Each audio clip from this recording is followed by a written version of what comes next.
कितना एंगल है 90, ये डिफ्लेक्शन ये होगा, तो ये 90 है तो ऑब्वियसली ये भी, तो ये एंगल कितना होगा बेटा 45। कल मैंने बोला था एम बी कॉस थीटा बोला था कि नहीं, कॉस थीटा को क्या रख दूं यहाँ पे, तो ये 1/√2 आएगा कि नहीं आएगा, और यहाँ पे 2 भी था कि नहीं था, तो बेटा कितना आएगा 1/√2 से 2 तो √2 एम बी था। तो देखो चाहो तो ऐसे कर लो चाहे ऐसे कर लो, अरे बोलिए, है ना, दोनों तरीके आसान है। ये विजुलाइज नहीं होता है बच्चों को, तो ये तो होना चाहिए विजुलाइज कि आई में आया जे में गया। क्लियर है ये चीज? और बताइए, और बताएं। ये बेटा वही क्वेश्चन है जो मैंने कल क्लास में करवाया था 9 पॉइंट, याद करो, ये कल बताया था ना, ऐसे H1 हाइट से कूदेगा, ऊपर से बॉल ड्रॉप करेगी ऐसे, और ये वापस S2 तक जा रही है, याद है आपको बेटा, ये कराया था मैंने। इसका क्या बताया था डेल्टा पी बेटा, m √2gh1 h2 + 2gh1, याद आ रहा है ना बेटा, ये निकाल, ये इंपल्स होगा, जब टाइम के डिवाइड मार दोगे तो कौन है h1 h2 आपको पता है, और टाइम के डिवाइड मार दोगे तो क्या मिल जाएगा आपको, फोर्स मिल जाएगा। बोलिए, क्लियर है ये चीज? कोई समस्या है यहाँ पे? आगे बढ़ू?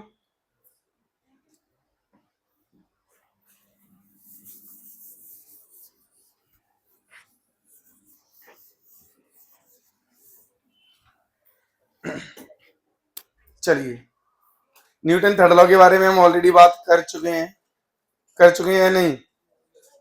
ठीक, अरे भाई बोलो, चलो लेना। चलिए, अभी तक हमने क्या क्या देख लिया एक बार वापस बता देता हूं जल्दी से। सब लोग 2 मिनट के लिए इधर ध्यान दो प्लीज, 2 मिनट के लिए इधर सुनो। देखिए, सबसे पहले क्या देखा कि इनर्शिया क्या होता है, फर्स्ट लॉ देखा ना। फर्स्ट लॉ में क्या देखा बताइए हमने कि फर्स्ट लॉ से क्या पता चलता है, इनर्शिया। क्या पता चला हमें कि फर्स्ट लॉ क्या कहता है, अगर कोई बॉडी रेस्ट पे है तो रेस्ट पे ही रहेगी, अनलेस अनटिल उस पे जब तक कोई फोर्स, तो यहाँ पे फोर्स की बात हो गई कि नहीं हो गई? अगर फोर्स की बात हो गई तो फर्स्ट लॉ में क्या हो गया, ये तो बता दिया कि फोर्स कुछ होता है, तो डिफाइन फर्स्ट लॉ में हो गया फोर्स, और सेकंड लॉ में हमने मेजर कर लिया कितना, dp/dt, इतने अमाउंट ऑफ फोर्स लगेगा। क्लियर है ये चीज? तो अमाउंट का मतलब होता है क्वांटिटी। क्या होता है? तो क्वांटिटी हमने कौन से लॉ में बताया, लेकिन चर्चा किस विषय में, इस विषय में पहले कहाँ हो गई, फर्स्ट लॉ में। फर्स्ट लॉ में समझ गए कि नहीं? फर्स्ट लॉ में वहीं पे हमने क्या देख लिया, मोमेंटम। क्या देख लिया? मोमेंटम मतलब मोशन होना चाहिए बॉडी के पास। क्या होना चाहिए? मोशन होगा। मोशन होगा मतलब वेलोसिटी होगी। बोलो हाँ या ना? तो m इंटू वी, यहां से हमें पता चलेगा कि क्या कौन है ये, मोमेंटम है। क्या है ये चीज? बॉडी पे जब मोशन है। क्लियर है ये चीज? इसके आगे गए हम और हमने देखा कि अगर इसी मोमेंटम का कोई रेट है, मान ले, है ना बेटा, इस मोमेंटम का कुछ रेट है dp/dt, तो वो क्या निकल के आ गया, amount of force. Amount of, ठीक है, रिजिड बॉडी के लिए हो जाएगा एफ नेट एक्सटर्नल फोर्स बराबर m इंटू ए। अरे बोलिए, अच्छा अगर कोई मास वेरिएबल है तो वहां पे क्या लग जाएगा, बोलो, v रिलेटिव dm अपॉन, दोनों चीजें हो रही थी, दोनों का सम आ जाएगा। अरे बोलिए हाँ या ना? हमने लिखा था ना कि ओवरऑल क्या dp/dt बराबर क्या निकल के आएगा, वो निकल के आएगा m into a plus v relative dm upon dt। यहां तक कोई समस्या हो तो बोलो। क्लियर है ये चीज? फिर हमने ये देखा कि कहीं जैसे आप टेबल पर बैठे हुए हो, हाँ या ना, टेबल पर बैठे हुए तो आपका टेबल पे क्या नीचे की तरफ क्या लग रहा है, बोलो, टेबल हटा दूं तो नीचे गिरोगे, मतलब टेबल ने आपको रोक रखा है। क्या कर रखा है? रोक रखा है। अगर मैं नीचे से टेबल हटा दूं तो आप गिर जाओगे। इसका मतलब आपका एक्सेलरेशन अभी रेस्ट पे हो तो 0 है, तो जितना फोर्स आप नीचे की तरफ लगा रहे हो, टेबल भी उतना ही आपकी तरफ, ऊपर की तरफ आप पर लगा रही है, हाँ या ना? तो दोनों बॉडी को अगर मैं मिला लूं, टेबल को और आपको मिला लूं, समझ गए, कंसिडर कर लूं, तो क्या हो जाएगा, आप पे मिलके नेट फोर्स 0 इक्वल एंड, मैंने बुक लेके कहा था कि नहीं, बुक पे एक नीचे mg लग रहा था, एक बुक पे क्या लग रहा था। अगर मैं आपका अकेले का एफबीडी बनाऊं, मान लो आप टेबल पे बैठे हो, अकेले का कह रहा हूं, तो नीचे mg लगेगा, ऊपर क्या लगेगा, एक नॉर्मल रिएक्शन। क्या लगेगा? समझ गए ना? लेकिन ये mg और नॉर्मल रिएक्शन, ये एक्शन रिएक्शन पेयर, क्योंकि इनका जो है नेचर अलग अलग है। हाँ, इक्विलिब्रियम के लिए दोनों का अमाउंट क्या है, इक्वल। जितना mg नीचे है, नॉर्मल की भी वैल्यू कितनी आएगी, mg। कितनी आएगी, mg आएगी। नॉर्मल रिएक्शन जो भी कांटेक्ट फोर्स होते हैं वो इलेक्ट्रोमैग्नेटिक इन नेचर होते हैं। जितने भी कांटेक्ट फोर्स होते हैं वो इलेक्ट्रोमैग्नेटिक इन नेचर होते हैं। क्लियर है ये चीज। चलिए, तो न्यूटन थर्ड लॉ क्या कहता है बताइए। न्यूटन थर्ड लॉ ये कहता है कि equal and opposite amount of force लगेगा। Action, every action has a equal and opposite. जैसे रॉकेट का मैंने एग्जांपल लिया था, किसका एग्जांपल लिया था, रॉकेट में ऊपर क्या लगता है, थ्रस्ट लगता है। किसकी वजह से, जब नीचे की तरफ क्या जा रहा है बोलो, एग्जॉस्ट गैसेस जा रही हैं। अरे भाई हाँ या ना। तो कुछ मास नीचे लगा तो उस पे नीचे फोर्स लगा, तो रॉकेट पे किधर लगा बोलिए, ऊपर। तो उससे रॉकेट उड़ गया कि नहीं। बुलेट वाला केस भी लिया था हमने। अगर बुलेट फायर हो रहा है तो बुलेट पे फोर्स लगेगा MNV, जिससे वो जा रही है आगे की तरफ। जिसमें जब भी हमने ट्रिगर दबाया तो अंदर एक स्प्रिंग होती है, स्प्रिंग ने बुलेट पे फोर्स लगाया। अरे भाई हाँ या ना। क्लियर है ये चीज। तो वो जो फोर्स लगेगा, 1 सेकंड में कितनी फायर हो रही है बताओ। हाँ, कितनी फायर हो रही है, हाँ n बुलेट फायर हो रही है 1 सेकंड में। तो टोटल मोमेंटम कितना लेके जाएंगी वो, कैपिटल N mv। अगर ये मैं t टाइम से डिवाइड कर दूंगा तो capital N upon small t, तो ये क्या बन जाएगा, स्मॉल n। तो MNV, एक बुलेट पे फोर्स लगा तो उतना ही इक्वल फोर्स किस पे लगेगा, गन पे। अगर गन को मुझे उसी पोजीशन में होल्ड करना है तो मुझे क्या उतना ही फोर्स लगाना पड़ेगा कि नहीं लगाना पड़ेगा, लगाना पड़ेगा। कोई इसमें हमें समस्या नहीं है, ठीक है। अच्छा, इसकी एक रिकॉइल वेलोसिटी भी होगी। बुलेट अगर आगे गई है तो इस पे फोर्स लगा है तो इस पे एक्सेलरेशन भी आएगा, तो इस पे भी वेलोसिटी आएगी कि नहीं आएगी। तो वो जो रिकॉइल वेलोसिटी होगी मैं सेंटर ऑफ मास में सिखाऊंगा। किसमें सिखाऊंगा, यहाँ भी सीख सकते हैं, पर वहां पे हम ज्यादा क्वेश्चन करते हैं मोमेंटम कंजर्वेशन पे, तो यहाँ हम मोमेंटम कंजर्वेशन पे क्वेश्चन नहीं कर रहे। जब भी न्यूटन थर्ड लॉ ले रहे हैं हम लोग तो इक्वल एंड अपोजिट लगेगा दोनों बॉडीज पे। अच्छा, न्यूटन थर्ड लॉ में जो एक्शन रिएक्शन पेयर होते हैं वो हमेशा डिफरेंट बॉडीज पे लगते हैं। किस पे लगते हैं, उनका नेचर भी क्या होता है, लेकिन अपोजिट डायरेक्शन होती है। क्या होती है, लेकिन अपोजिट डायरेक्शन होती है। मेरी बात क्लियर है ये वाली कि अनक्लियर है, बोलो। क्लियर है। इंटरनल फोर्स कभी भी सेंटर ऑफ मास के एक्सेलरेशन को चेंज करने वाले ना ही मोमेंटम को चेंज करेंगे, ना ही सिस्टम के मोमेंटम को चेंज करेंगे। इस पे ज्यादा डिटेल हम कहाँ करेंगे, सेंटर ऑफ मास में। किस पे करेंगे बोलिए, सेंटर ऑफ मास में। एक्शन रिएक्शन पेयर एक साथ अपीयर होते हैं। ऐसा नहीं है कि पहले एक्शन आ गया 2 सेकंड बाद कौन आ रहा है, दोनों साइमल्टेनियसली आएंगे, और गायब भी होंगे तो दोनों साइमल्टेनियसली गायब भी होंगे। क्लियर है इतना हमें। अरे भाई हाँ है ना। तो न्यूटन लॉ, न्यूटन के थर्ड लॉ पे कुछ और इलस्ट्रेशन, कुछ और एग्जांपल अपन ले लेते हैं आज। FBD बना लेते हैं। पूरा FBD में तो हम यही देखेंगे कि फोर्सेस कैसे एक्ट हो रहे हैं, ठीक है कि नहीं।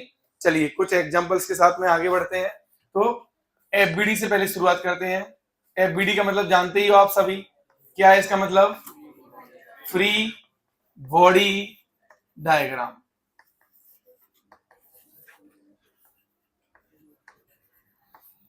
याद रखिएगा, फ्री बॉडी डायग्राम में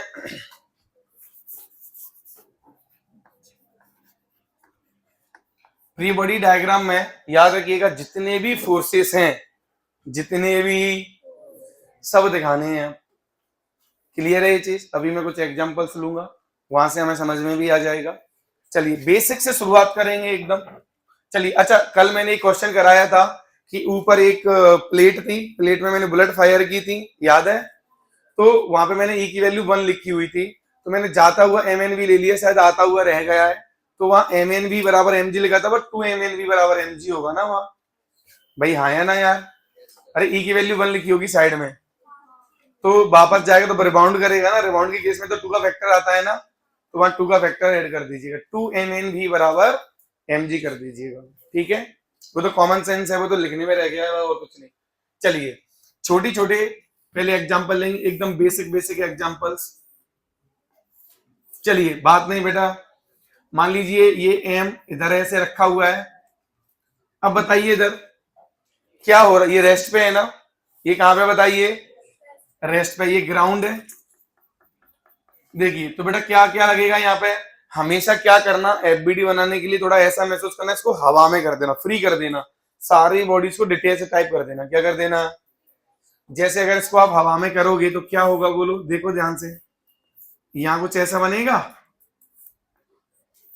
देखो ये कैपिटल एम, नीचे यहां पे क्या लग रहा होगा बेटा, ऐसे एक नॉर्मल रिएक्शन, और यहाँ जितना ये लगेगा ना यहाँ पे बेटा, उतना ही यहाँ पे ये भी एक नॉर्मल लगेगा। ये दोनों एक्शन रिएक्शन पेयर होंगे, ये दोनों कैसे होंगे, समझ गए कि नहीं।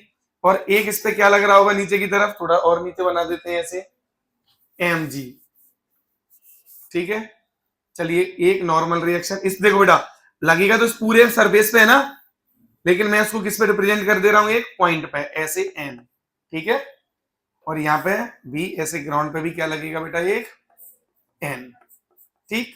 और यहाँ पे नीचे की तरफ और क्या लगेगा बोलिए, एम जी। कोई और तो फोर्स दिख नहीं रहा है आपको, समझ गए। तो यहाँ पे ध्यान दीजिएगा, जो एम जी है ये कैसा फोर्स है बोलो, ग्रेविटेशनल, कैसा है। और जो एन है वो कैसा है बोलिए, कांटेक्ट। कैसा फोर्स है ये, कांटेक्ट फोर्स है। इसका जो नेचर होगा, नेचर वो कैसा होगा, इलेक्ट्रोमैग्नेटिक। नेचर कैसा होगा, इलेक्ट्रो मैग्नेटिक, ठीक है। इसका तो ग्रेविटेशनली नेचर होगा, क्लियर है ये चीज। चलिए अब तो यहाँ पे कोई और फोर्स नहीं है, अब और देखते हैं। मान लीजिए इसी पर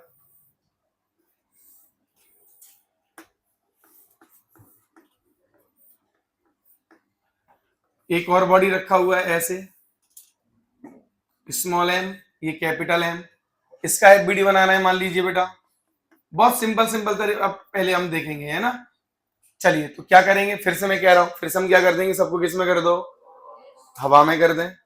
चलो इसको हवा में कीजिए, तो क्या होगा, ये स्मॉल एम, यहां पे जो नॉर्मल लगेगा उसको मैं ऐसे दिखा दूं थोड़ा ऊपर की तरफ, एन वन बोल देता हूं इसे। और इसका खुद का क्या लगेगा, एक नीचे की तरफ स्मॉल एम जी। अब हम इस बड़े वाले का बात करें तो यहाँ कैपिटल एम, यहां पे जो एन इधर ऊपर लगा है उधर इधर एन कहां लगेगा, और इधर जो एन है इस पे लगेगा कि नहीं लगेगा, दैट इज एन टू। और इस ग्राउंड पे भी कितना लगेगा बोलिए, एन टू लगेगा। कोई समस्या है क्या, इधर एक और चीज क्या आएगी बोलो अभी, कैपिटल एम जी। इस डायरेक्शन में आप सोचिए कि अगर मैं ऐसे खड़ा हूं और मैंने अपने ऊपर मोबाइल ये रख दिया, तो क्या हम एक्सेलरेट कर रहे हैं क्या अभी, इसका मतलब क्या हुआ है कि इस डायरेक्शन में अभी एक्सेलरेशन नहीं है, ग्राउंड पे रखा है, ग्राउंड तो कहीं जा नहीं रहा है, अरे बोलिए। तो अब बेटा यहाँ पे ध्यान दीजिएगा, यहाँ पे क्या होगा बेटा, यहाँ पे ये फोर्सेस जितने ऊपर है उतने ही, क्यों, क्योंकि कोई एक्सेलरेशन नहीं है, तो इक्विलिब्रियम में है ये। इक्विलिब्रियम का मतलब क्या होता है, नेट फोर्स। इस बॉडी पे नेट फोर्स जीरो कब होगा, जितना नीचे लग रहा है तब उतना ही। तो यहां से क्या पता चलेगा मुझे कि N1 का वैल्यू कितना है, स्मॉल एम जी है।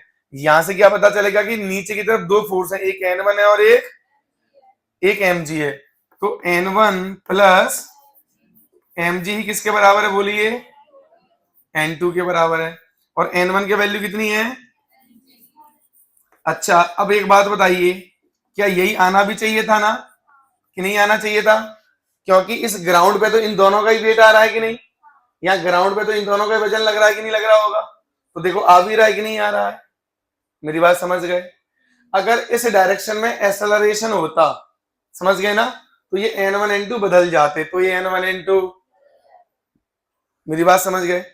इस अमाउंट से ज्यादा भी हो सकते थे और कम भी हो सकते थे, क्लियर है ये चीज। थोड़ा इसको भी समझ लेते हैं कि कैसे। मान लीजिए ये जो प्लेटफॉर्म है अभी, ये ऊपर की तरफ ए से एक्सेलरेट कर रहा है, कितने से एक्सेलरेट कर रहा है ये, ए से। कोई दिक्कत है यहाँ पे, यही वाला क्वेश्चन है सेम टू सेम, यहां है एम और यहाँ पे है ये स्मॉल एम। अब यहाँ पे वापस N1 N2 निकालने हैं आपको, क्या निकालने हैं, तो बेटा क्या होगा बताइए, इसका अलग एफबीडी बना लू, तो स्मॉल एम ऊपर की तरफ क्या लगेगा, ये N1 और नीचे कौन लगेगा बोलिए, एम जी। क्लियर है ये। दूसरे वाले का भी बताइए, यहां लगेगा N1 और नीचे क्या लगेगा, कैपिटल N2 और नीचे क्या लगेगा, कैपिटल एम जी। अच्छा यहाँ पे बताइए मुझे, ये पूरी बॉडी किधर जा रही है? अगर ये ऊपर ए से जा रहा है तो ये भी ऊपर ए से जा रहा होगा, और ये भी ऊपर, तो इसका एक्सेलरेशन किधर है बोलिए? ऊपर की तरफ। किधर है बोलिए? अगर इस पे एक्सेलरेशन जिधर होता है उधर ही तो नेट फोर्स होता है, तो इस बार N1 ज्यादा होगा कि नहीं होगा mg से? ठीक है, तो N1 जीता है, तो नेट एक्सटर्नल फोर्स कितना लगेगा इस पे? N1 माइनस, तो नेट एक्सटर्नल फोर्स बराबर क्या होना चाहिए? Ma होना चाहिए। तो N1 इस बार कितना आया बताइए? mg प्लस Ma आया कि नहीं आया? ऐसे ही यहाँ पे भी अगर हम लगाएंगे तो वापस से क्या होगा? देखिए यहाँ पे नेट फोर्स क्या होगा? N2 ऊपर N2 जीतेगा ना, N2 minus N1 minus mg बराबर क्या आएगा? कैपिटल M इंटू ए। तो क्या यहां से N2 भी आ जाएगा क्या? कि N1 प्लस, हाँ, mg, हाँ, प्लस Ma, और यहां से क्या कर सकता हूं मैं? हाँ, यहाँ पे पुट कर देंगे तो N2 भी निकल के आ जाएगा। तो यहाँ पे आप देखिए, क्या जो N2 था पहले इतना था, अरे इतना ही तो था, इस बार N1 भी चेंज हो गया, N1 भी बढ़ गया। अरे बोलिए, तो इसमें भी कुछ अमाउंट एक्स्ट्रा आ गया और ये भी कुछ एक्स्ट्रा आ गया, तो N2 भी बदल गया और बढ़ गए ना दोनों? बिल्कुल बढ़ गए। अरे भाई हाँ या ना? कोई समस्या तो नहीं? ठीक है। ऐसे ही एक और इसमें क्या केस बन जाएगा बताइए? नीचे को जा रहा है, क्या केस बन जाएगा बताइए? नीचे को। तो मान लेते हैं कि ये पूरा नीचे को जा रहा है, ऐसा कहां हो सकता है बोलो? लिफ्ट में नहीं हो सकता ये? क्या लिफ्ट ऊपर की तरफ एक्सेलरेट कर रही है तो लिफ्ट के फ्लोर पे कितना फोर्स लगेगा? क्या वो N2 लगेगा? क्या वो N2 लगेगा? अगर कोई ये बोले कि लिफ्ट ऊपर जा रही है, M1 ने M2 पे कितना लगाया या M2 ने M1 पे कितना लगाया, वो तो इक्विवेलेंट अपोजिट है ना? अरे हाँ है ना? लेकिन डायरेक्शन क्या हो जाएगी दोनों की?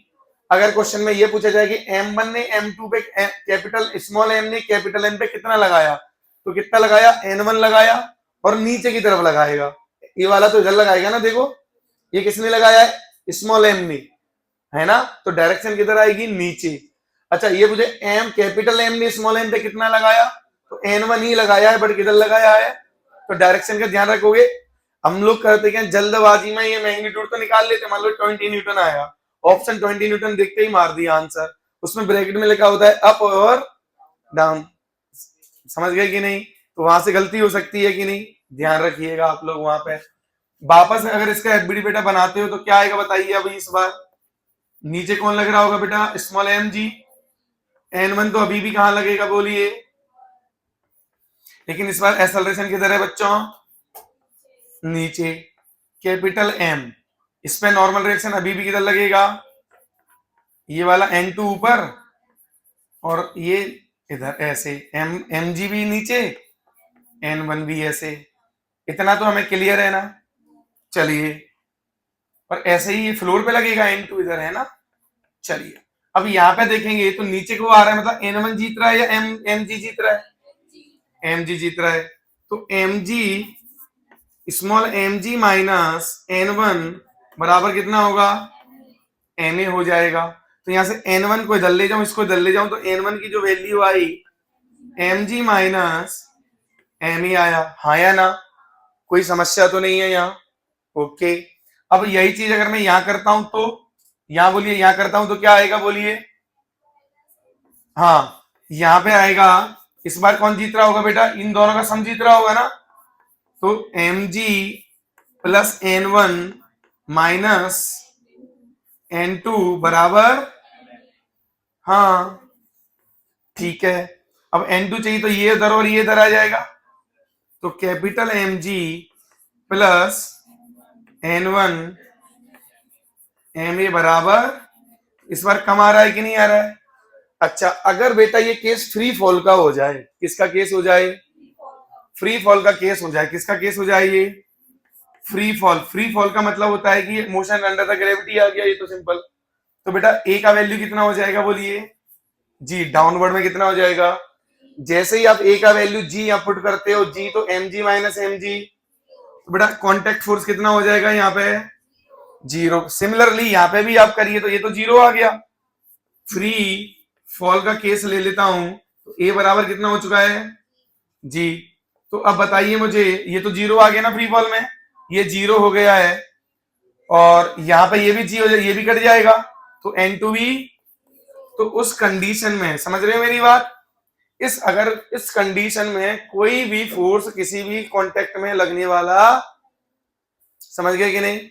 अरे भाई हाँ या ना? आप आप मेरी बात समझ रहे हो कि नहीं? अच्छा, कोई भी चीज ऐसे समझो कि मैं इसे कम प्रेस कब करूंगा, अगर मान लो जितना ये नीचे जा रहा है उतना ही मैं नीचे जा रहा हूं मान लो, तो प्रेस कर पाऊंगा क्या इसे? अरे भाई हाँ या ना? क्या फोर्स इम्पार्ट हो पाएगा क्या? नहीं हो पाएगा। बात क्लियर है कि नहीं है ये? इसमें कोई समस्या किसी को? कोई भी समस्या है इधर पीछे? क्लियर है ये? चलिए, तो एक सिंपल सा हमने एग्जांपल लिया ये इस तरीके से। ठीक, चलो पहले इतना नोट करो, फिर और एग्जांपल लेता हूं। चलो यहाँ पे देखो, मैंने ये वाला चीज नहीं बताया था कि जो कहता ये ग्राउंड है, ये क्या है? ये ग्राउंड तो अर्थ का सेंटर होगा कहीं यहाँ, तो अर्थ के सेंटर पे नीचे क्या लगेगा? नीचे ऐसे ऊपर की तरफ। तो ये वाला mg और ये वाला mg दोनों कैसे होते हैं? एक्शन रिएक्शन पेयर, और ये दोनों ये होते हैं। बताया था ना? क्लियर है ये चीज? मान लीजिए एक ब्लॉक ऐसे रखा है और दूसरा ब्लॉक कुछ ऐसे रखा है, ये M1 है और ये M2 है। इतना क्लियर है ये कि अनक्लियर है ये? चलो, अगर मैंने ऐसे फोर्स लगाया है, ये F कैसे लगाया है फोर्स? कुछ इस प्रकार लगाया है, कोई दिक्कत? अब आप बताइए, ये केस 1 है और ये केस 2 है, कि इसमें मैंने क्या किया है? M2 को इधर ले लिया है और M1 को इधर ले लिया है ना? यहां भी फोर्स F ही लगाया है मैंने। ठीक है, चलो ये बताओ उधर पीछे माधव बेटा, कि बताइए दोनों के बीच में जो कांटेक्ट फोर्स होगा, ठीक है, M1 और M2 के बीच में जो कांटेक्ट फोर्स होगा, वो दोनों में सेम होगा कि अलग होगा? अलग होगा। कितने लोग बोलते हैं कि अलग होगा, और कितने लोग बोलते हैं कि सेम होगा इनके बीच में लगने वाला कांटेक्ट फोर्स? सेम। तो बाकी लोग क्या करेंगे? हाँ, हेलो बेटा, ये ऑन है क्या? बताओ यार, बहुत बेसिक सा क्वेश्चन पूछ रहा हूं मैं तो, तुम ही बताओ दोस्त। पीछे हाँ, देखो कन्वेक्शन के साथ वो प्रूफ पता, मतलब अंदर अंदर से लगने, और ऐसे नहीं कि दो लोग बोल रहे हैं तो मुझे बोलना है हाँ सर मैं ऐसे सोच रहा हूँ, ऐसे ही अलग होगा, तो बताओ, नहीं तो कोई दिक्कत नहीं। पता है पूरा फुली? चलिए, अब इसका आंसर लिसन देखते हैं, इसका आंसर हमें कैसे मिलेगा? सॉल्व करके एफबीडी से। देखो कैसे, इसका एफबीडी बनाइए। बात नहीं है, अब हमें हर चीज ना फुली कन्विंस के साथ पता होना चाहिए। ये M2 है, इधर इस पे जो धक्का लगेगा मान लीजिए बेटा, ये कितना लगेगा? मान लो कांटेक्ट फोर्स इनके बीच में N1, और इधर ये कितना लगेगा बोलिए? ये भी N1 होगा। अरे अमाउंट तो सेम होगा ना बेटा? पीछे थोड़ा देखना इधर, मतलब मैं बोल रहा हूं ऐसे दिखे ना, तो ये N1 होगा। ठीक है, इधर वाले जो फोर्सेस हैं वो तो मेरे कोई काम के इस बार नहीं है, या नहीं है बोलो? हाँ, क्योंकि इधर कोई एक्सेलरेशन नहीं है इस बार। एक्सेलरेशन सिर्फ किधर है बोलो?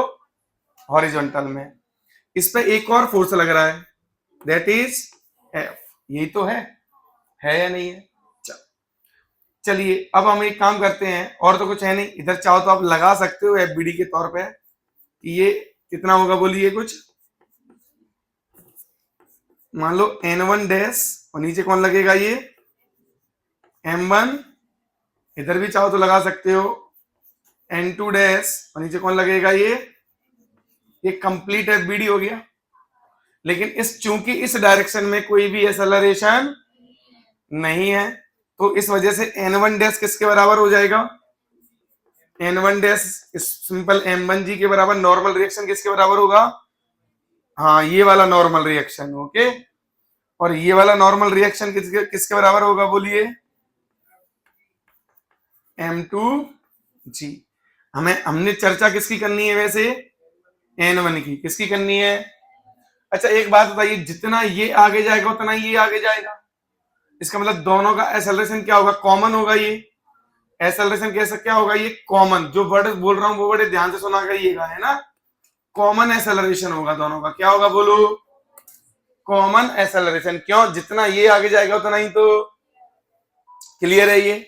चलो अब हॉरिजॉन्टल डायरेक्शन में है, इसके पास भी ए है और इसके पास भी, तो इस पे थोड़ा सा, इसमें कौन जीतेगा, एफ जीतेगा कि एन वन जीतेगा। तो क्या लिखेंगे बेटा यहाँ पे बोलिए, एफ माइनस एन वन बराबर एम वन ए। इधर कौन जीतेगा, एन वन जीतेगा। कौन जीतेगा, तो एन वन बराबर सिंपल कितना आएगा, ये एम टू। कोई और तो है नहीं उस पर। अब दोनों को क्या कर दिया जाए, ऐड कर दिया जाए। तो यहां ये प्लस में है ना, तो ये दोनों तो कट गए, सिंपल कौन बच गया, एफ। तो एफ बराबर कितना आ गया, M one plus M two bracket a आया ये। तो यहां से अगर मैं बात करूं तो ए बेटा कितना आया, यहां से देखिए, हाँ ए आया F divided by m one plus, क्या ये मैं डायरेक्ट भी कह सकता था, अरे भाई हाँ या ना।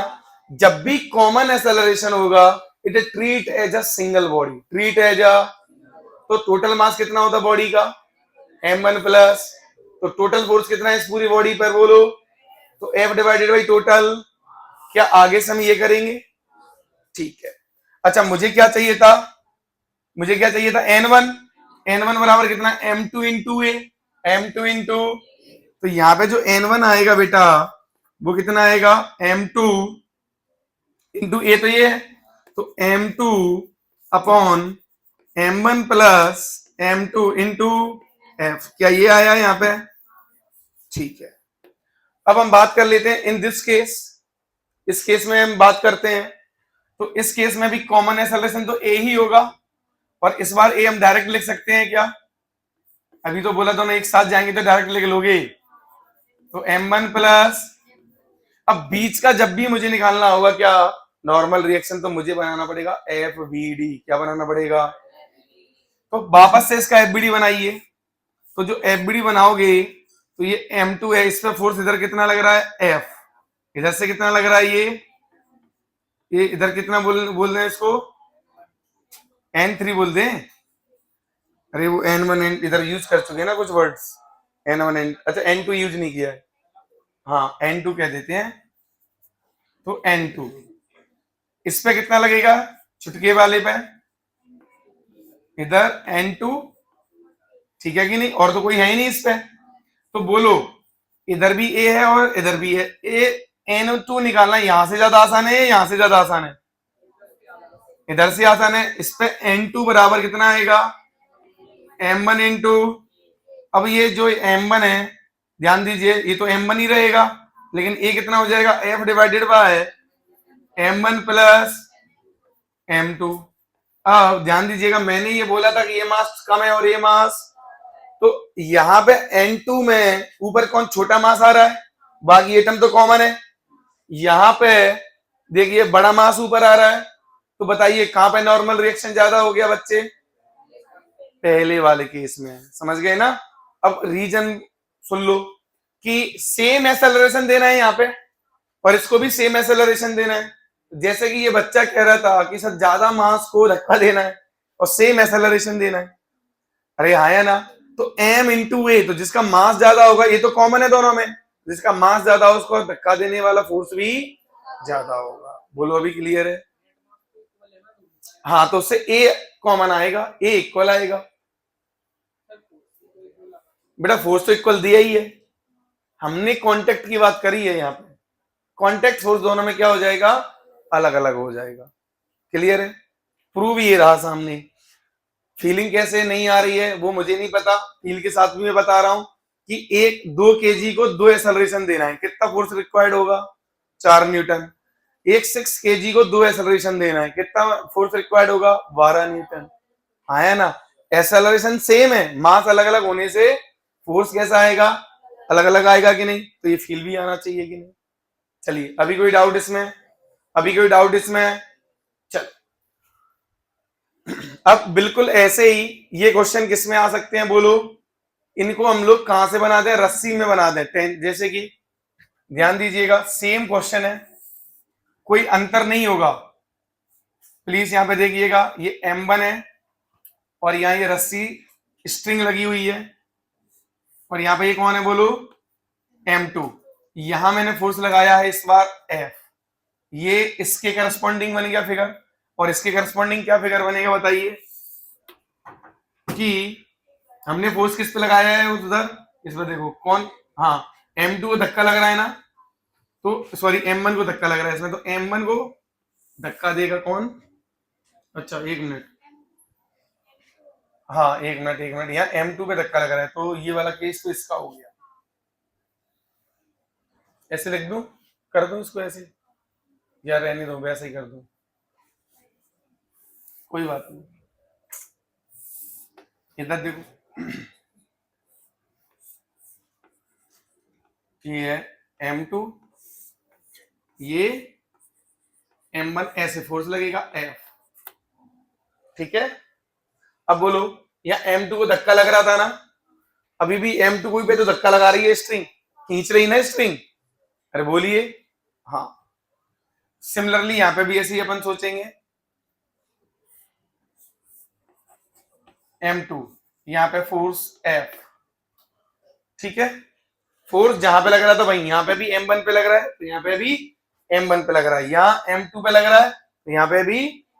अब यहाँ पे आप टेंशन निकालोगे ना ये, तो ये जो टेंशन आएगी वो कितनी आएगी बताइए, ये जो टेंशन आएगी कितनी आएगी बताइए, इस केस में और इस केस में, इस वाले केस में जो टेंशन आएगी वो एग्जैक्टली इतनी आएगी, N1 के बराबर। किसके बराबर, क्योंकि दोनों का एक्सेलरेशन क्या होगा अभी भी बताइए मुझे, सेम। तो ए कितना आएगा बोलिए, वापस से यहां सॉल्व करोगे तो F डिवाइडेड बाई, हाँ या ना। अब टेंशन कैसे लगती है थोड़ा सोचते हैं ध्यान से, कि जो एक बात बताइए, ये जो टेंशन इस पॉइंट पे हमेशा, आप पॉइंट मार्क कर लो टेंशन का, फिर से सुनो ध्यान से, पहले बेटा इधर देख लो,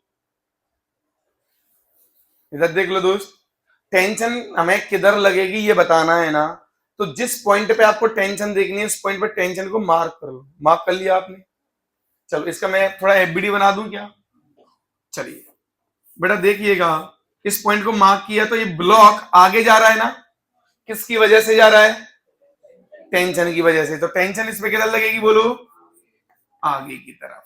अच्छा ये रस्सी है पूरी ये वाली, अच्छा ये जो पॉइंट है इस वाले पॉइंट को रस्सी को ये ब्लॉक किधर खींच रहा है, पीछे की तरफ, अरे बोलिए, हाँ या ना। तो रस्सी पे इस पॉइंट पे टेंशन किधर आएगी बोलो, इधर आएगी।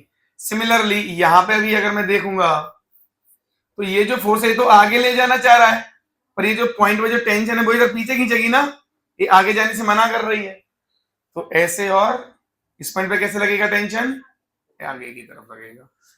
तो यहां पे देखिए, ये T और ये T, ये तो इंटरनल हो गया, अरे हुआ या नहीं, और ये वाला T और ये वाला T भी क्या हुआ, इंटरनल हुआ।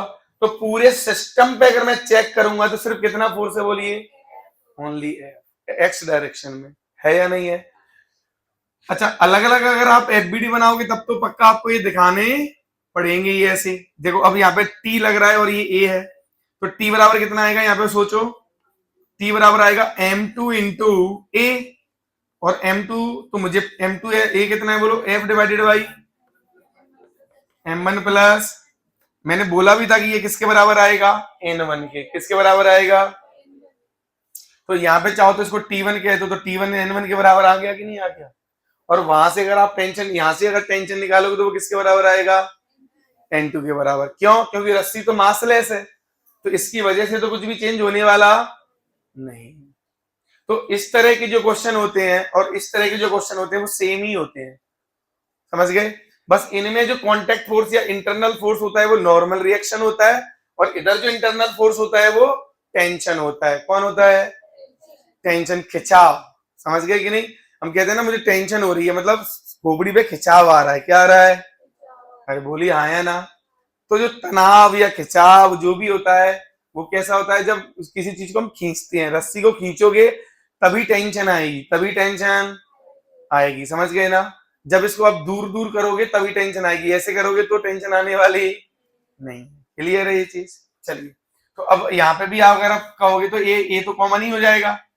यहाँ का अगर एफबीडी बनाओगे बच्चे तो ये M1, ये कौन है बोलिए, M1। सिर्फ कौन लग रहा है इधर आगे की तरफ, बोलो ओनली टेंशन। क्या लग रहा है? तो जब भी हम एफबीडी बनाते हैं तो इन ब्लॉक का कुछ ऐसे बना के छोड़ देते हैं, ऐसे इधर टी और इधर टी, इधर कितना एफ। इसको नहीं बनाते हैं क्योंकि इसका जरूरत ही नहीं है, तो इंटरनल है, वैसे भी मास है नहीं इसका। हाँ, इसका मास होता तो इसकी जरूरत पड़ती। तो यहाँ पे फिर टेंशन, यहाँ टेंशन और यहाँ टेंशन सेम अलग अलग होती। फिर क्या होती? क्योंकि इसका मास है नहीं तो आप अलग अलग भी मान लोगे, आप अलग अलग भी मान लोगे। और देखो, मान लीजिए मैं क्या कहना चाह रहा हूं थोड़ा सा बता देता हूं। मान लीजिए इस पॉइंट पे यहाँ टेंशन T1 होती, कोई बच्चा सोचे सर मुझे कैसे पता है, तो दोनों पॉइंट पर सेम ही आ रही है, ये T2 है, ये रस्सी आगे A से जा रही है। तो मान लीजिए T2 माइनस T1 बराबर मास इनटू एक्सेलरेशन होगा। और मास यहाँ पे किसका आएगा, ये रोप का। किसका आएगा बोलिए? चूंकि वो कितना है, 0। कितना है? आइडियल स्ट्रिंग का मास कितना होता है, 0। तो बेटा 0 तो T1 उधर नहीं चला जाएगा, तो T2 बराबर क्या आएगा, तो दोनों एंड पर टेंशन क्या होगी, बराबर होगी। तो ये आइडियल स्ट्रिंग हो गई। कैसी हो गई ये? हाँ, मैं कहता तो इक्वलेंट अपोजिट नहीं है। हाँ, इधर 10 से खींचा, इधर 10 से खींचा, वाह। अरे पूरी बॉडी, पूरी उसको सोचो पूरी कितनी है वो, बस इंटरनल है ना। हाँ, ये कंफ्यूजन है, उसको भी अभी मैं क्लियर और करूंगा। चलो, पहले ये ए से जा रहा है तो यहाँ पे बेटा ये वाला टी इधर कितना आ जाएगा बताओ, M1 इंटू ए और M1 into F divided bye M1 plus M2। तो वापस ये N2 के बराबर आ रहा है कि नहीं? आ रहा है। अच्छा, एक बहुत बढ़िया क्वेश्चन, ये क्वेश्चन तो बहुत हल्के होते हैं सर, ये तो क्या टाइम पास करा रहे हो, पर इसी में एक बहुत अच्छा क्वेश्चन पूछ लेते हैं, वो मैं भी पूछ रहा हूँ। चिराग बता भाई, ये बता मुझे कि M1 पे यहाँ कॉन्टेक्ट फोर्स कितना है, M1 पे कॉन्टेक्ट फोर्स कितना है, under root F square plus, okay. कोई और बताएगा, कोई और बताएगा?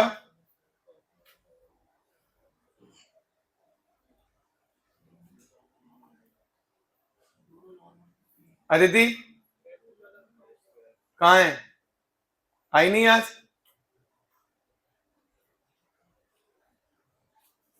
आई तो आवाज क्यों नहीं आ रही तेरी, फिर बता क्या आएगा?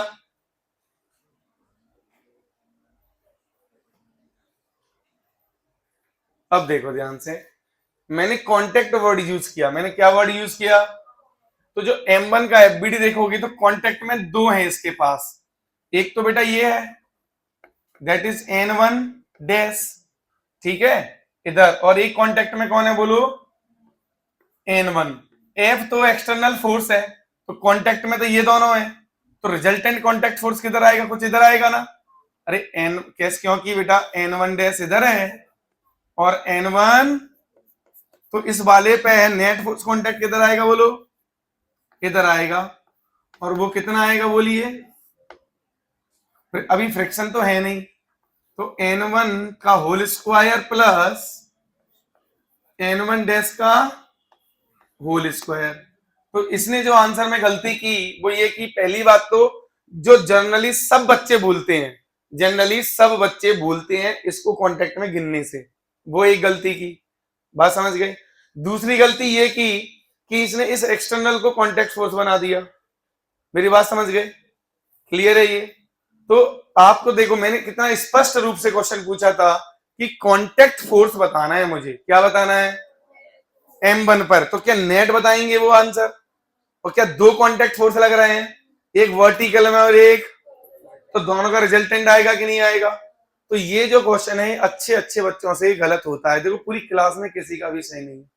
मैंने बोला ना, आपको चीजें बहुत छोटी लगेंगी लेकिन उसी में एक ऐसा क्वेश्चन आ जाएगा जो आपको पता नहीं होगा।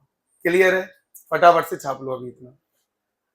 कुछ कहना चाह रहे हो दोस्त? 20 इधर, चल मान लीजिए मैंने इधर ये जो है 10 न्यूटन से इसको पुल किया है, ठीक है कि नहीं। एक केस ये है, दूसरा केस ये है, ये केस 1, केस 2, ये इधर और ये इधर, इधर भी 10 न्यूटन और इधर भी 10 न्यूटन। बताओ टेंशन यहां कितनी होगी और यहां कितनी होगी? हाँ बराबर होगी। ऐसा नहीं लग रहा, अभी तो कह रहे थे यहां 20 होगी। हाँ अब देखो ध्यान से, जब भी पता करना हो आपको, है ना, तो क्या करो, इंटरनल है ये तो, कैसा है इंटरनल। चीज को कैसे देखा जाएगा? मान लो इंटरनल मतलब अंदर की बात, अंदर की बात कैसे देखी जाएगी? तोड़ फोड़ करके। तो इसको काट दो, बीच में से काट दो। तो अगर काट दिया तो यहां पे तो 10 लग रहा है। अब ये जो हिस्सा है कहीं जा रहा है क्या? हमें पहले से पता कहीं जाने वाला नहीं, तो कहीं नहीं जा रहा मतलब ये इधर कितने से खिंच रहा है, और रस्सी तो टाइट ही है ना ये, तो पक्का इधर कितने से खींचना पड़ेगा बोलो? तो टेंशन ये टी कितनी, ये टी होगी मान लीजिए, तो टी कितना आया इस रस्सी में? आया कि नहीं आया? अरे बोलो। सिमिलरली इधर भी ये 10 और इधर ये क्या लगेगा, ये टी, यही तो बनेगा इसका एफबीडी। देखो तो बनेगा कि नहीं? तो इंटरनल कितना आया, ये आया कि नहीं?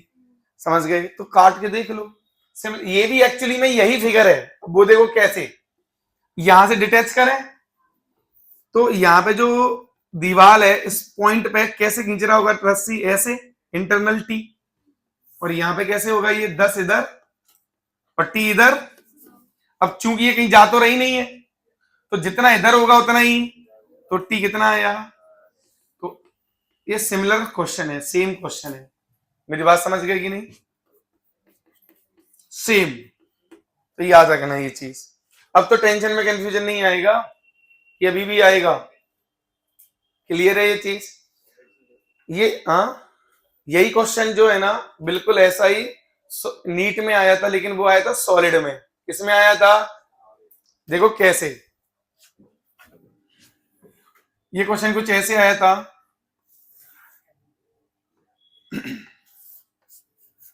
इधर डब्ल्यू था, रस्सी वही है, एक बार ऐसे और एक ऐसे, इसी रस्सी को ऐसे डब्ल्यू। अब बोला गया सेम वायर से बनी हुई है, ये सेम वायर से।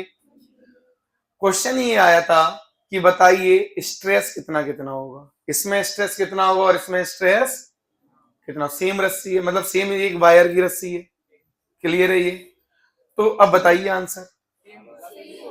सेम होगा, क्योंकि बेटा इधर नीचे क्या लगेगा, mg, mg की वैल्यू कितनी है, w, और ऊपर कौन लगेगा, ये टेंशन। तो इस ब्लॉक का एफबीडी बनाओगे आप, तो ब्लॉक पे इधर ऊपर कौन लगेगा, टी, इधर कौन लगेगा नीचे, टी बराबर, और स्ट्रेस क्या होगा बोलिए? इंटरनल फोर्स कितना आया इस रस्सी में, टी, अरे इंटरनल तो टी आया ना, इंटरनल फोर्स अपॉन एरिया। अब यहां पे टेंशन निकालोगे, एक्सेलरेशन तो यहां पे भी 0 है, तो यहाँ पे भी टेंशन, ये कहीं भी जा रहा है क्या, ये ऊपर नीचे हो रहा है, होगा क्या, ये नहीं हो रहा होगा। तो यहाँ पे भी जब एफबीडी बनाओगे कुछ ऐसे, तो इधर कितना लगेगा, टी, और इधर ये कितना लगेगा, डब्ल्यू, और इस पॉइंट पे भी क्या लगेगा, तो टी बराबर वापस कितना हुआ, डब्ल्यू। तो यहाँ पे भी स्ट्रेस कितना आएगा बताइए? हाँ, टी वाई ई।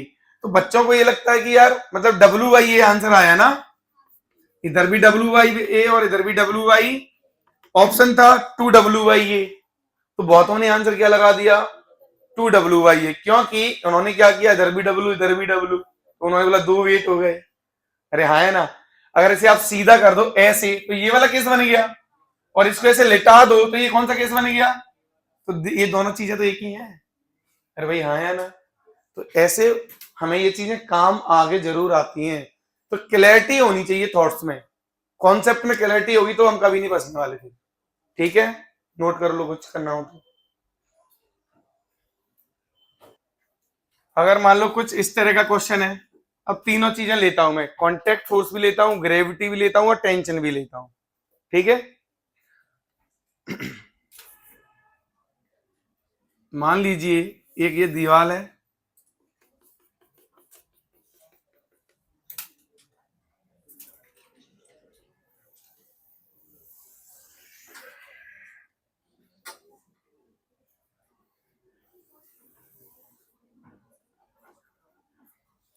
चलिए कुछ ऐसे, ये क्वेश्चन है, ये कुछ स्पेयर है, बात नहीं प्लीज, इसका आपको एफबीडी बताना है पूरा, है ना। एफबीडी बना के ये भी बताना है कि कॉन्टेक्ट फोर्स कितना होगा और ये टेंशन फोर्स कितना होगा। क्लियर है। ये चाहो तो ये एंगल हम दे सकते हैं, ये एंगल कितना दे देता हूं मैं, थीटा दे दूं क्या, थीटा ले लेते हैं चलो। तो यहां पे देखो, यहां एक कॉन्टेक्ट फोर्स आ गया, या नीचे कौन आएगा, mg भी आएगा, और इसका मास कितना ले लें m, और इधर कौन लगेगा ऊपर की तरफ। तो देखो अब जब हम एफबीडी बनाएंगे, ध्यान से देखना, तो सारी चीजें को मेंशन करना पड़ेगा। हालांकि ये कहीं जा नहीं रहा है, तो ये सिस्टम भी किस में होगा बताइए, इक्विलिब्रियम में। किस में होगा बोलिए, है ना। चलो जल्दी बताओ, टेंशन भी बताना है, कॉन्टेक्ट फोर्स भी बताना है, जल्दी बताइए। यहाँ पे देखिए, ये यहाँ पे क्या लगे है कि नॉर्मल।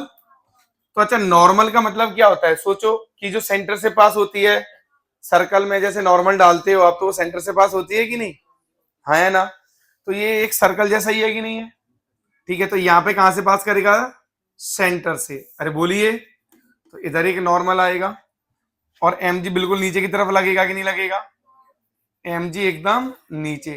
टेंशन तो बिल्कुल ऐसे लगेगा ये, कोई यहां तक कोई दिक्कत हमें।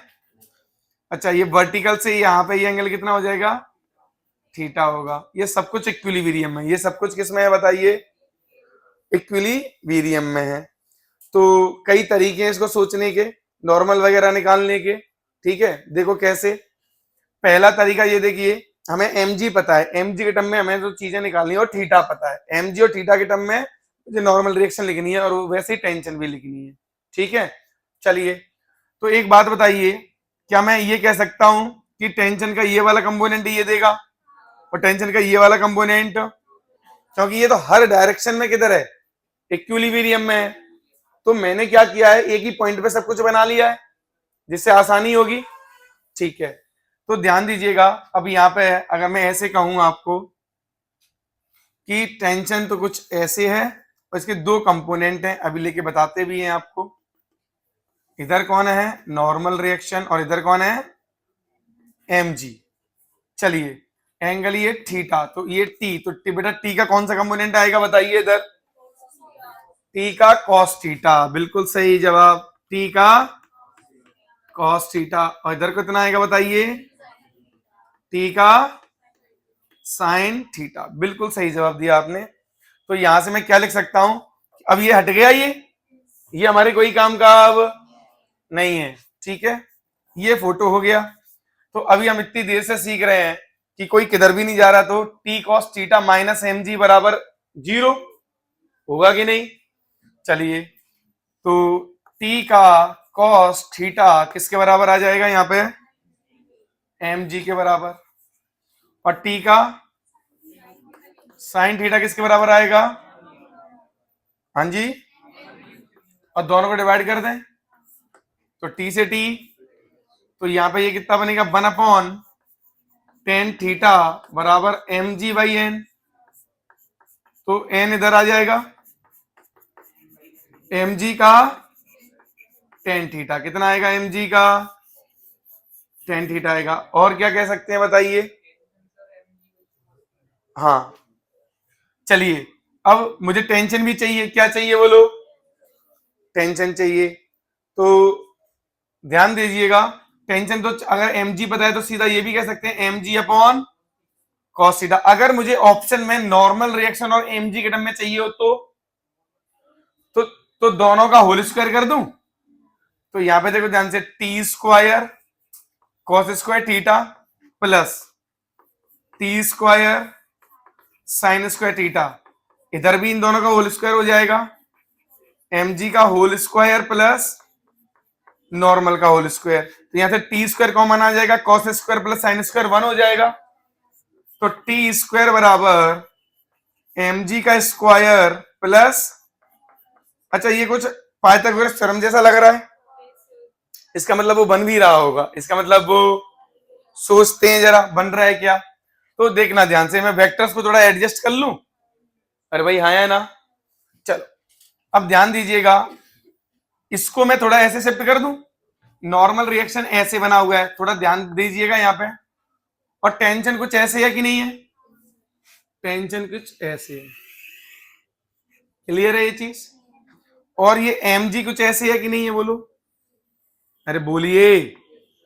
अच्छा, तो जो mg है ना, this is the resultant force, ये इसका प्लस इसका, इन दोनों का रिजल्टेंट कौन है बताइए, mg। इन दोनों का रिजल्टेंट कौन है बोलो। और ये वर्टिकल से एंगल ये थीटा था ना, तो ये वाला एंगल भी थीटा है ना, तो ये कौन है बोलिए, अब t कौन है बोलिए। अब यहां से आप चाहोगे तो एक सेकंड में नॉर्मल रिएक्शन निकाल दो, टेन थीटा लिखोगे ना यहाँ पे, तो टेन थीटा क्या आएगा बताइए, टेन थीटा, ये सामने कौन है, नॉर्मल, नॉर्मल अपॉन ये होगा परपेंडिकुलर, ये कौन होगा, बेस अपॉन mg। हाँ जी, यस, क्यों है, क्योंकि mg नहीं होता तो ना टेंशन आती ना ही नॉर्मल रिएक्शन आता। क्या,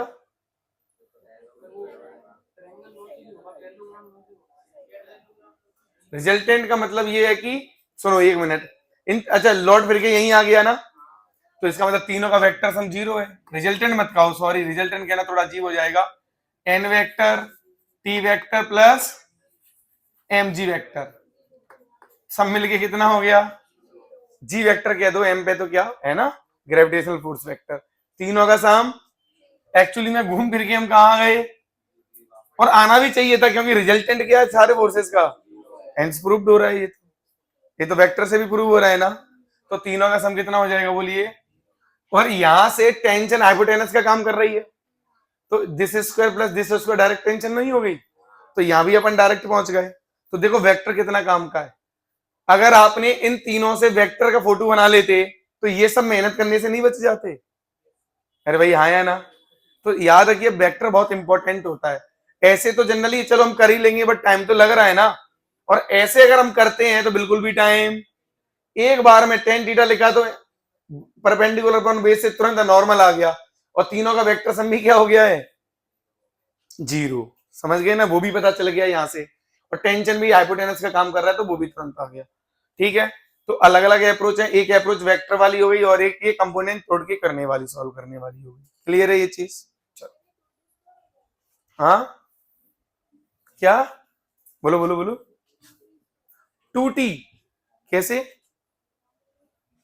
अच्छा देखो तो इसमें ये क्या कह रही है, t cos square plus t sin square, 2t cos कह रही है, कैसे होगा भैया 2t, t स्क्वायर कॉमन आ गया, इसीलिए एक भी स्टेप अगर मैंने इसमें गायब करके लिख दी तो आप लोग इतना नहीं सोच पाते, बहुत दिक्कत की बात है यार,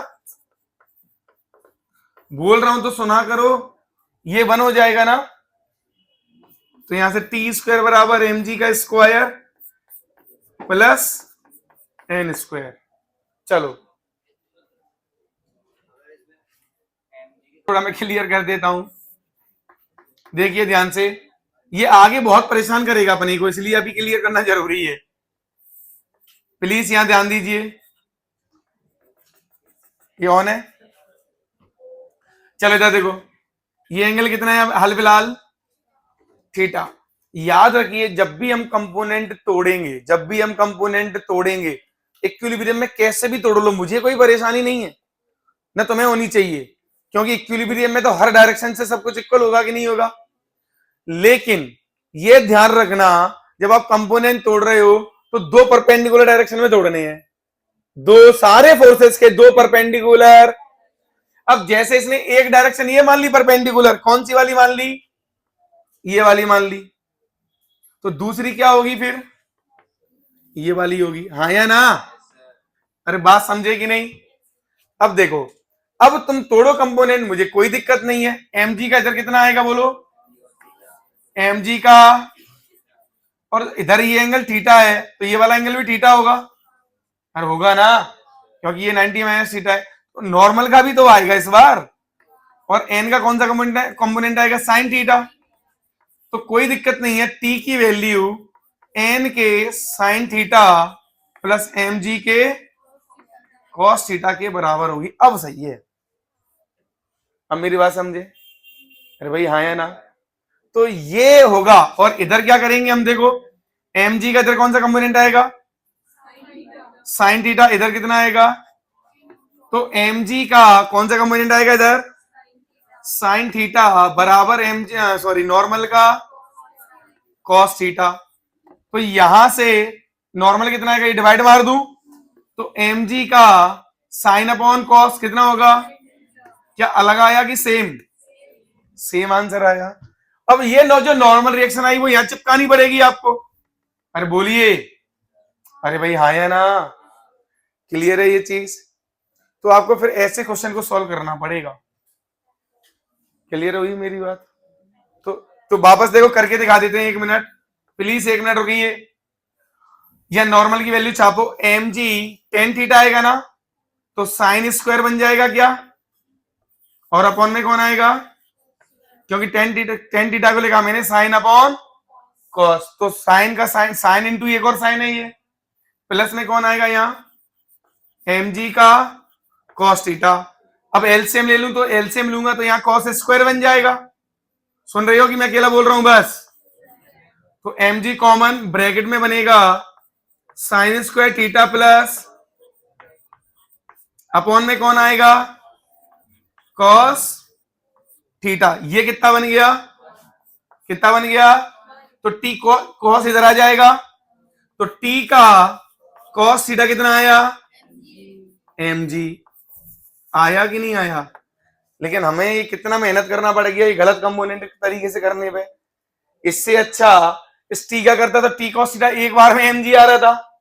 तो कर तो आप सकते हो, कर तो आप, इसमें कोई बहुत मतलब बुराई वाली बात, लेकिन मेहनत तुम्हारी बढ़ेगी मेरी नहीं, मेरी बात समझेगी नहीं। तो जो लोगों को लगता है कि नहीं यार ऐसा नहीं है, कंपोनेंट तो इसका ही होता है, नहीं लगता मन में ये तो गलत हो गया कंपोनेंट, गलत कुछ भी नहीं है, तुमने आधा ही काम किया हुआ है इसलिए तुम्हारा आंसर गलत आ रहा है। बात समझेगी नहीं, पूरा करोगे सही तरीके से करोगे तो आंसर हर तरीके से आएगा। अगर तुमने ऐसे माना है, मान लो ऐसे और ऐसे माना है, तो इन दोनों की तरफ तोड़ेंगे फिर सारे सारे कंपोनेंट। और अगर तुमने ऐसे मान लिया तो ऐसे और इसके परपेंडिकुलर सारे कंपोनेंट, कोई भी दो एक्सेस परपेंडिकुलर होनी चाहिए, उनकी तरफ तो तोड़ लो, आपका आंसर आएगा हमेशा।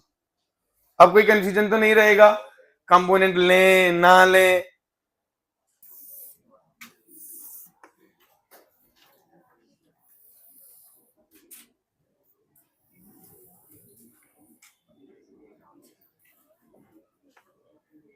इसका भी बनाइए एफबीडी, ये दीवार है ये दोनों,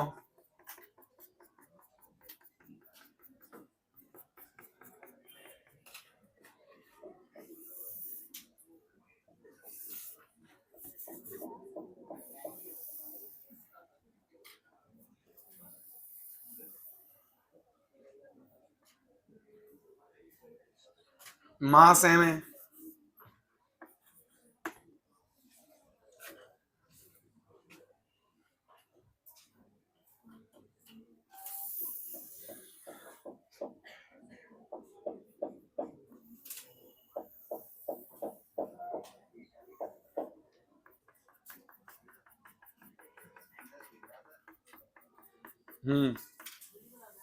एफबीडी बनाने की कहाँ जरूरत है इसमें।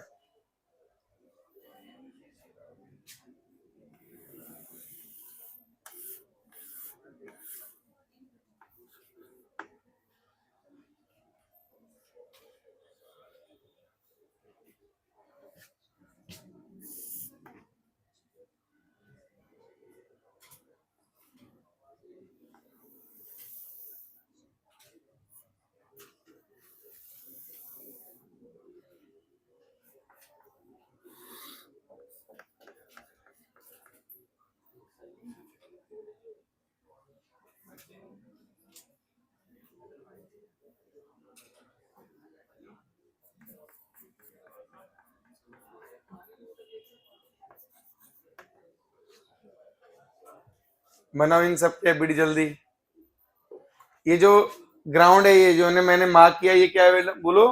ग्राउंड। ये स्फीयर है, स्फेरिकल बॉडी है।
हाँ,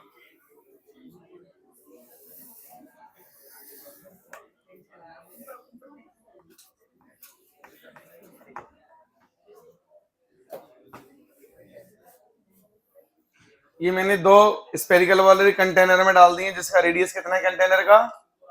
2r। तो ऐसे टच में रहेंगी कि नहीं? नहीं रहेंगी। 1 मिनट, ये अरे यार,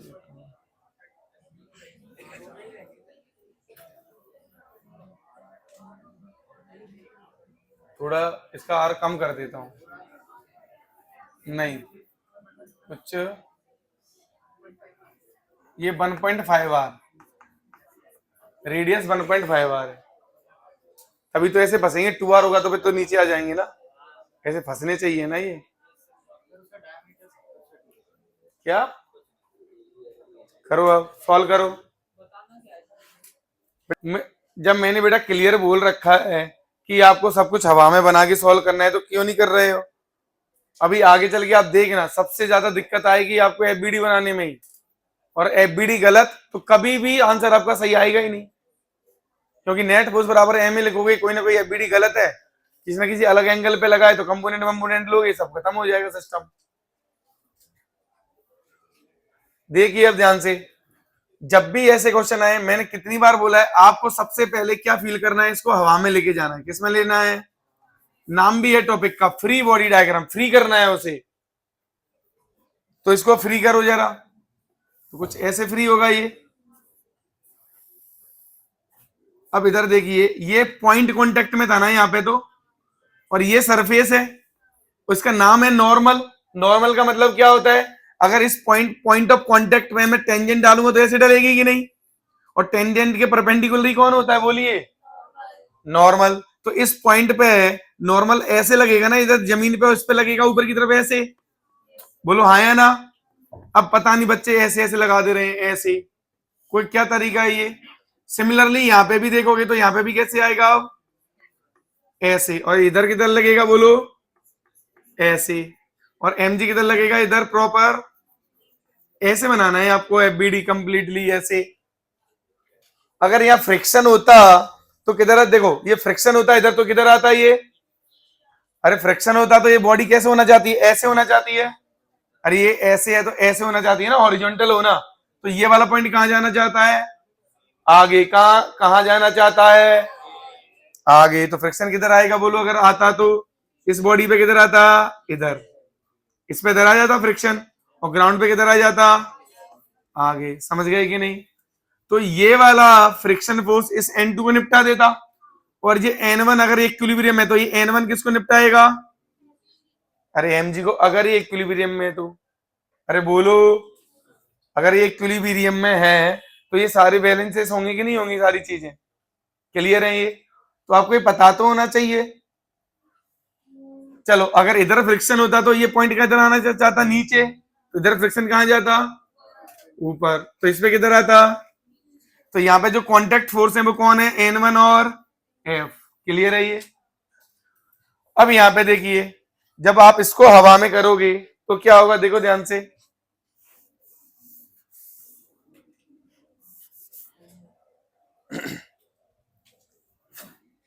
कुछ ऐसे हो जाएगा ये, आया ना?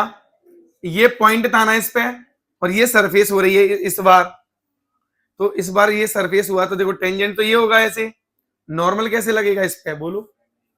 हाँ ऐसे, ये N1 हो गया मान लो, और यहां तो ये तो सिमेट्रिकल है ये तो इस पे बराबर कैसे लगेगा? ऊपर N2, इधर नीचे N2। इस पे कुछ ऐसे लगेगा यहाँ N1, और यहाँ क्या लगेगा? ये बिल्कुल प्रॉपर ऐसे। यहाँ पे देखिए, यहाँ पे जब हवा में करोगे तो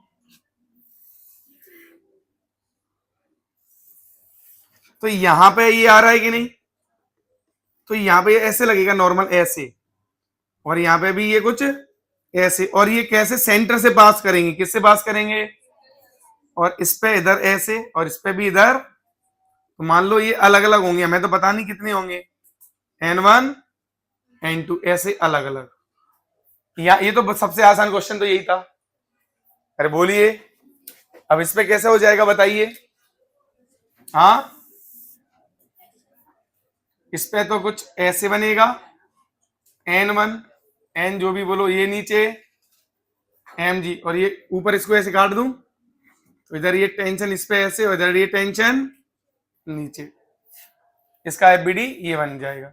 तो ध्यान रखिएगा, नॉर्मल रिएक्शन प्लस टेंशन दोनों मिलके किसे बैलेंस आउट करेंगे? mg को। याद रखना। तो इस कंडीशन में जो नॉर्मल रिएक्शन है ना, वो mg के बराबर नहीं है। कुछ टेंशन का सम हो गया, किसके बराबर आ रहा है? ये mg के। ये क्वेश्चन इंटरेस्टिंग था, ये वाला बना आपसे? अरे बना है क्या? चलो देखते हैं। अब यहां पे देखिए, इस वाले क्वेश्चन में टोटल डिस्टेंस कितनी है? 3r। कितनी है बोलो? है या नहीं है? बोल ही नहीं रहे कोई। चलो, तो ये r हो गया, ये r हो गया। तो इन दोनों को अगर ऐसे ज्वाइन कर दूं मैं तो ये 2r हो जाएगा। ये जो डिस्टेंस है ये कितना हो जाएगा? ये वाला 2r।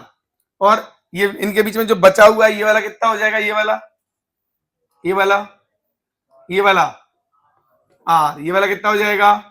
ये नहीं पता, लेकिन ये तो पता है। तो ये अब ध्यान देना, ये एंगल कितना हो जाएगा? ये वाला थीटा मान लू। कितना मान लो? तो टेन थीटा बराबर कितना आएगा? टेन थीटा छोड़ो, कॉस थीटा आ जाएगा। यहाँ क्या आ जाएगा? कॉस थीटा की वैल्यू कितनी आएगी? r divided by base divided by hypotenuse. हाँ देख बेटा, ये टोटल कितना है? ये r, ये r और ये r। तो टोटल कितना हो गया बेटा?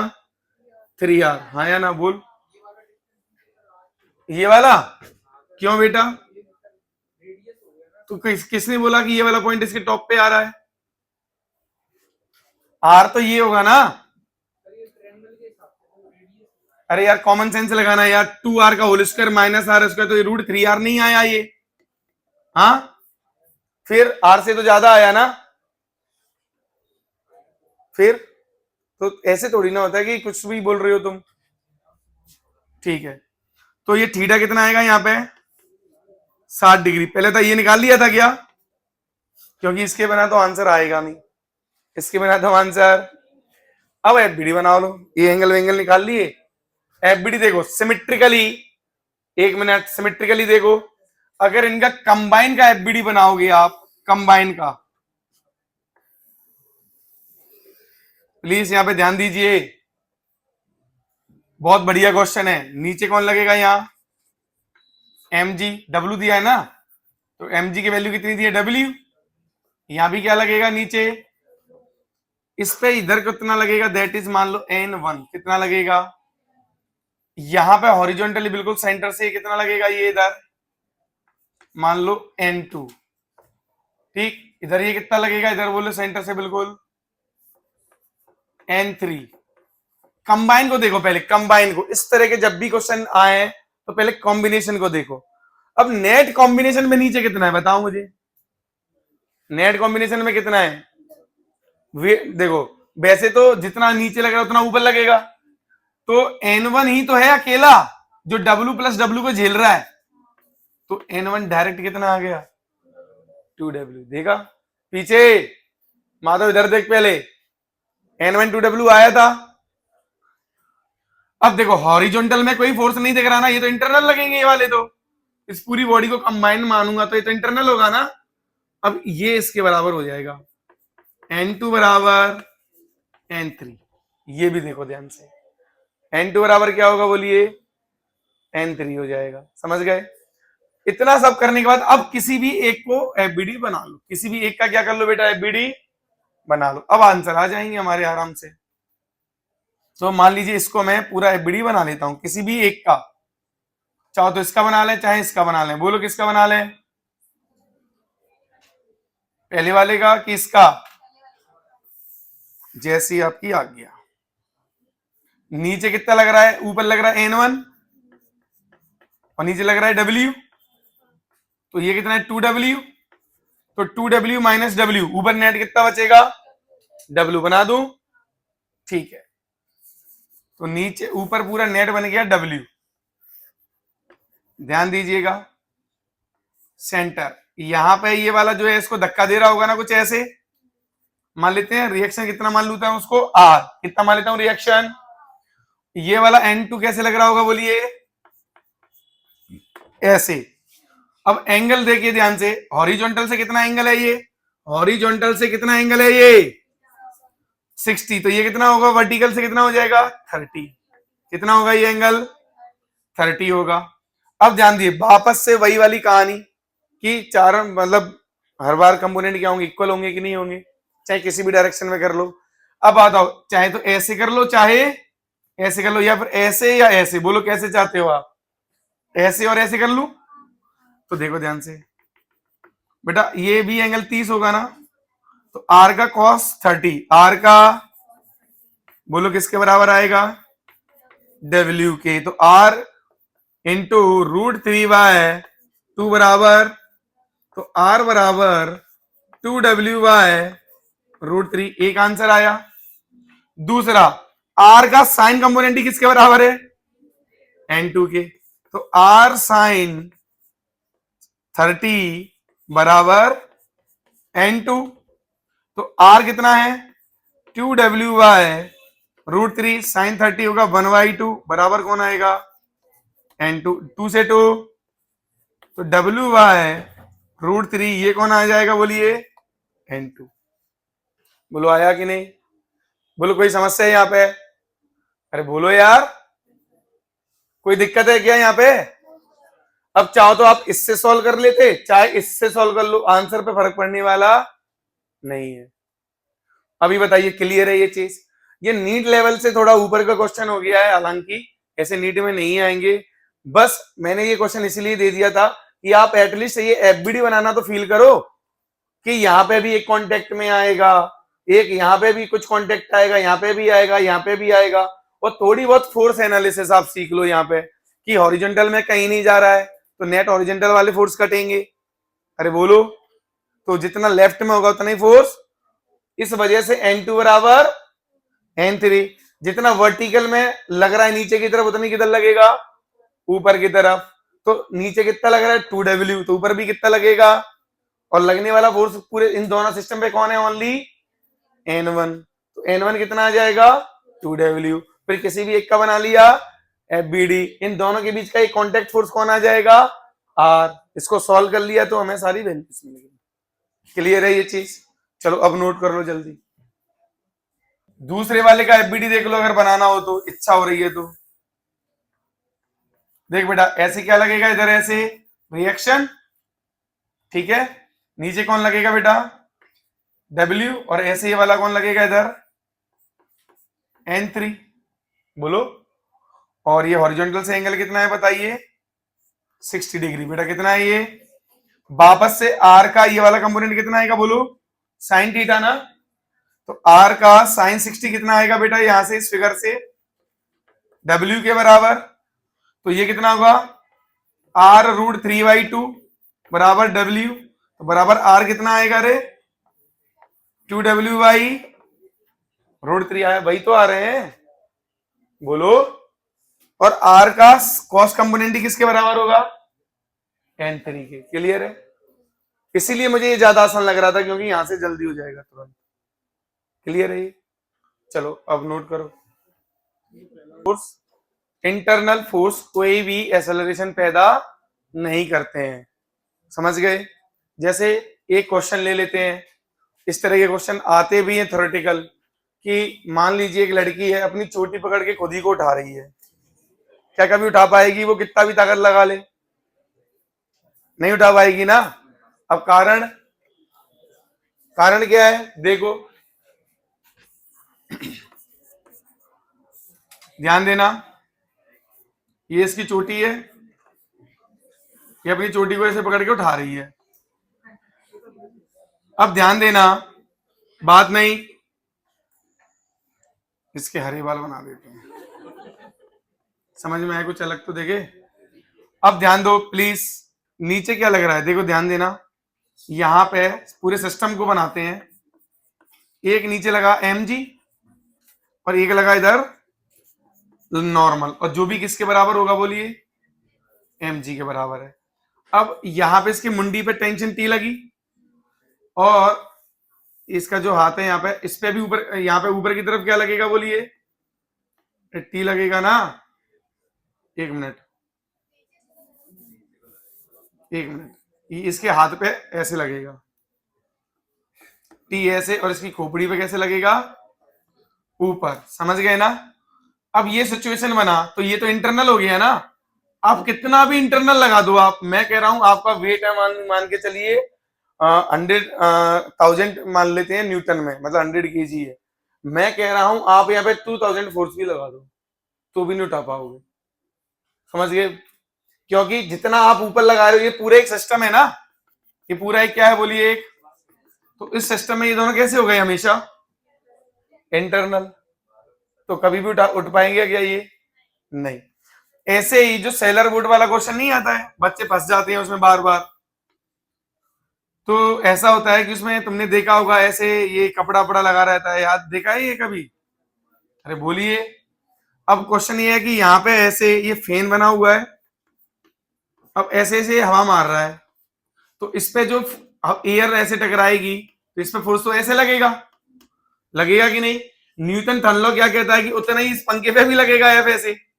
अरे भाई थ्रस्ट लग गया ना, रॉकेट की तरह, मान लो इधर हवा फेंकी तो इधर जितना, और उस पंखे पे भी, और पंखा किससे जुड़ा हुआ है, बोट से, हाँ है ना। तो बोट का हिस्सा हो गया ना ये, तो इंटरनल कितना आया अब इस पे, 0, मतलब सॉरी ये तो सब इंटरनल है, नेट एक्सटर्नल फोर्स कितना आया इस पे, तो इसीलिए हिलने वाली। तो फिर कहोगे सर वो चलती कैसी है फिर, अरे वो बाहर से हवा आ रही होती है, कहां से हवा आ रही होती है, बाहर से, मेरी बात समझ गए। तो जो बाहर वाली हवा होती है वो तो एक्सटर्नल की तरह काम करेगी ना इसके लिए। अरे एक ऐसा मान के चलो, यहां से हवा आ रही है, कोई ऐसे हवा आ रही है ये, तो ऐसा मान लो ना कि यहाँ एक पंखा लगा हुआ है एक्सटर्नल, अरे बोलिए, उसका ये बोर्ड से अटैच तो है नहीं, अरे बोलिए, तो इस पे तो अब तो ये जाएगा ही जाएगा ना, समझ गए। और यहाँ पे पानी में मोटर में वो भी लगा रहता है प्रोपेलर, जो पानी को दूर फेंकता है। तो यहाँ पे क्या होता है ना, पानी को वो दूर फेंक रहा है, तो पानी पे धक्का उन्होंने ऐसे मारा, तो पानी ने उस पे ऐसे मारा, जैसे हम स्विमिंग करते हैं, हम पानी को पीछे धक्का मार रहे हैं, तो हम पे पानी किधर धक्का मार रहा है, इसलिए हम आगे जाते हैं। अरे भाई हाँ है ना, तो वाटर हमारे लिए एक्सटर्नल हो गया ना, तो बात समझेगी नहीं ऐसे। तो इंटरनल फोर्सेस कभी भी एक्सेलरेशन प्रोड्यूस नहीं करेंगे सिस्टम का, क्लियर है। हाँ, इंटरनल फोर्सेस जैसे मान लीजिए एक पॉजिटिव चार्ज, ये एक पॉजिटिव चार्ज, इस पे ऐसे फोर्स, इस पे ऐसे फोर्स है ना, तो इंडिविजुअल का एक्सेलरेशन आ जाएगा इनका, समझ गए ना, इनका इंडिविजुअल का एक्सेलरेशन आ जाएगा, बट दोनों को सिस्टम मानेंगे तो ये इंटरनल हो जाएंगे। क्लियर है ये? तो सेंटर ऑफ मास का एक्सेलरेशन नहीं आएगा। क्लियर है ये चीज? मतलब सिस्टम का एक्सेलरेशन नहीं आएगा। क्लियर है ये? तो ये कुछ नोट करके अपने दिमाग में लिख लेना, कुछ ऐसी चीज है ना, ये कुछ उतारना तो नहीं है ना, ये तो फर्जी है, ये तो दिमाग में रहता है।